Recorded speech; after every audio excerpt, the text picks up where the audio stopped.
This is missional community. Simple. Bob is the owner of the local hobby shop and president of the Remote Control Airplane Club. Each Wednesday after work, the members of the airplane club get together to race, share in the joy of airplanes, compare designs, and to pass on the knowledge of model airplanes to their kids and grandkids. Bob goes to a church service with his sister on Christmas Eve and decides to become a Christian. He regularly attends Sunday services, finds his way into a small group, and joins the Wednesday night church gathering. He realizes that his commitment to church programs and his commitment to the airplane club are at odds. The church leadership empathizes with the situation but tell him it'd be better to attend the Wednesday program rather than spend time building airplanes. The church leadership also encourages Bob to get more involved in the church, leaving no time for airplanes. Bob agrees. Giving up a silly hobby will be his sacrifice for the Lord.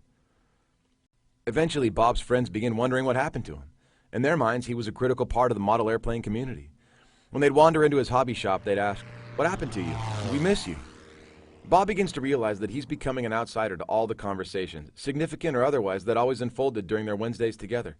Bob explains that he'd found something more important than model airplanes, and he even offers an invitation to the Wednesday night church meeting. Some of the airplane club try out his church because they respect and love Bob. But a lot of them decide not to go because they value the time together with family and friends on Wednesday evenings. After some time, Bob becomes a key leader in the church and hears his call to go and reach those people he knew from the club. Since giving up the regular meeting with the club, his interaction feels more difficult than he'd imagined. After all, Bob, their leader, left them for what seemed to be just another club on Wednesday evenings. Somewhat troubled, Bob decides to take a break from Wednesday night church gatherings and re-enter the world of model airplanes. Some in the church were deeply concerned for Bob's spiritual well-being. Others were disgruntled. Then someone asked the question, what if we resourced Bob to be even more effective at building healthy community where he already is? Let's help him to better live out more of Jesus' heart for compassion, generosity, peace, and love among people that know him best. After all, Bob is the most likely access point for those people to encounter Jesus.